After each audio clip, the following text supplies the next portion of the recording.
Yeah, no, I think we're just focusing on our next opponent, which is important.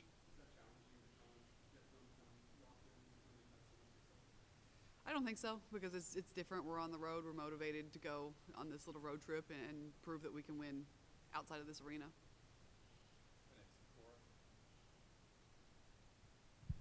It's kind of what I was going to ask you. Just like first true road game of the season, what are you wanting to see out of the team tomorrow, especially against a team that forced overtime here last year? Yeah, I think we need to go, and it needs to look like our practice. We need to push pace.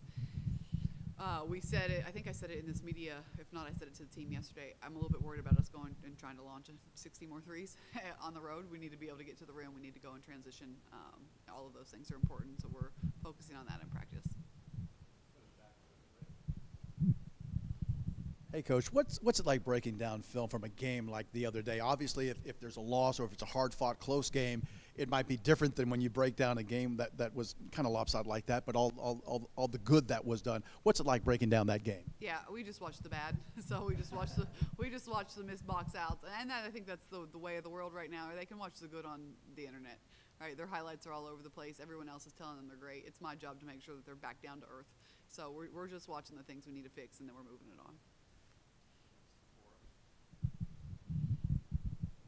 Dee Hageman's scheduled to make her Memphis debut tomorrow. What's the challenge of scouting for a team who hasn't had their arguably best player the whole season? And is it helpful at all to have Ruby Whitehorn, who played with her in high school and is very familiar with her game? Yeah, a little bit. It's tough. I wish that we had played a couple days sooner. She's going to be really good for their press offense. She's really good with the ball. She makes everyone better. And so it's just going to be a different look. We need to be prepared just for a different team. And that sometimes is hard to translate to them, that the team is going to be ready for you. They're going to be ready to win, and they have new players, and they have something to prove now. Do you have any injury updates on Kanaya and Jewel?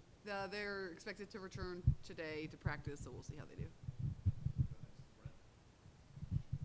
You repeatedly talk about missed box outs. How much better has this team gotten at boxing out from where you were in the preseason, and what do they have to do to get to the level that you expect as a boxing out team? Yeah, I don't know that we've gotten any better, and that's why I keep talking about it. And it's our opponents. We're bigger than our opponents, so we don't have to box out.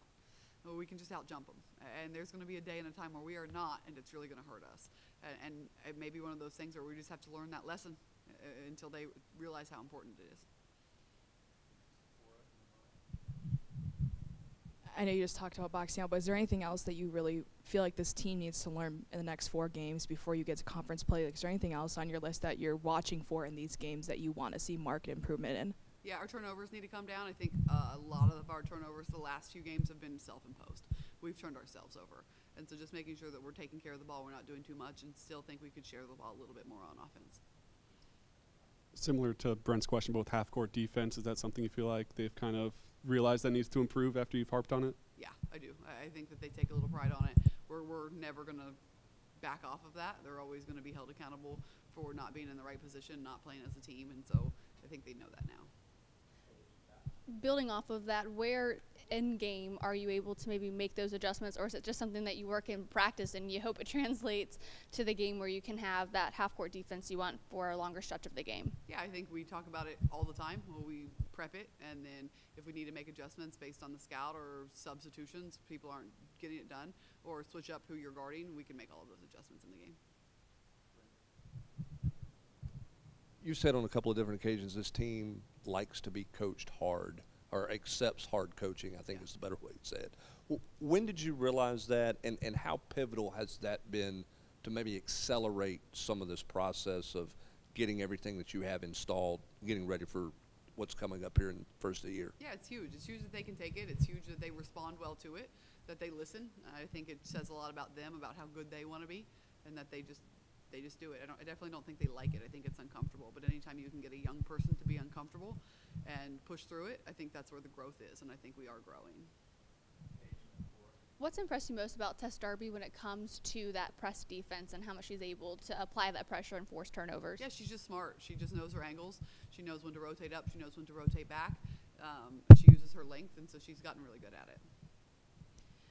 Wanted to ask you a question about Nolan. You know, obviously he had familiarity with what this system requires working with you at Glenville State, but just seeing his work over, the off season and going into this season, the results and the way he approaches the job, just what makes him the right guy for this job? Yeah, it's perfect for us because he doesn't have an ego and he doesn't have this strict plan that he needs to enforce. He's adaptable and he'll see what we do in practice and he'll base what he wants to do after practice off of what we do in practice. So if I get mad and practice goes a little bit longer or turns into a little bit more conditioning or more running, then he's just not going to continue to do what he already had planned. He's going to adapt and he's going to do what they need rather than what he already had scheduled. And I think that that's really important. He does a good job of relating to the players. He motivates them. He's all into what we do. And so it's really nice not to have someone where I have to go explain myself to every single day. He just knows how to do it. Going back to that tough coaching, what was that process like to get the team comfortable with that uncomfortable? Yeah, I think it took some time. I think we established it over the summer. They were really uncomfortable over the summer, but they did it. They're close. They did it together. And I think at the end of every week during the preseason, they were really proud of what they did.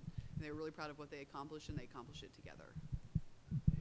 Where will you need Z Spearman to impact the game on defense ahead of Memphis? Is it going to be somewhere down in the post, or how impactful do you need her to be? Yeah, I think we need her every single game. We'd like to keep her out of foul trouble. That helps.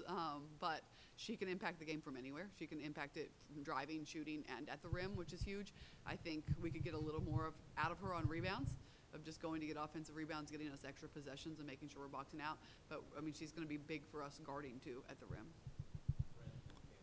What do you look for in a road trip like this off the court? What are you taking notes of to see kind of the maturity of your team and how they handle that? How much do you spend kind of observing body language and all those types of things when you go into this type of week that you've got coming up? Yeah, it's big. It's a hard week. We have quick turnaround with 3 good opponents. It's making sure that they're taking care of their bodies, they're eating what they need to eat, they're not acting like little kids, hanging out all night. They're getting rest. They're waking up for breakfast. They're taking notes on their scout. They're watching film. They're watching the previous game, even when we may not have time to watch it as a team, that they're watching it on their phones from one trip to the other. All of those things, to me, identify a really strong team.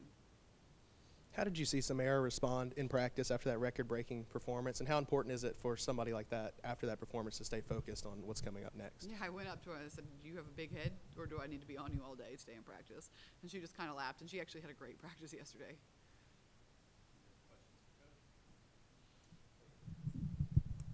You mentioned like the quick turnaround to make sure everyone is focused. What will this teach you maybe about the leadership and how veteran-led this team maybe is in this stretch? Yeah, I think it will teach us a lot. You always want your players to be watching the game they just played, no matter how it went. You know, they have access to it. They can get it on their phones. They should be watching it on the bus. They should be watching it on the plane. And then you always want your players on their own to be watching their next opponent. And so they should be watching it on their phones. They don't have school, so it's not that they have homework. So they should really be paying attention to either improving the last game or making sure they're prepared for the next game. How in-depth they pay attention to their scouts. Do they have their scouts? Do they know their personnel? All of those things, as opposed to just hanging out and not doing anything and watching Netflix.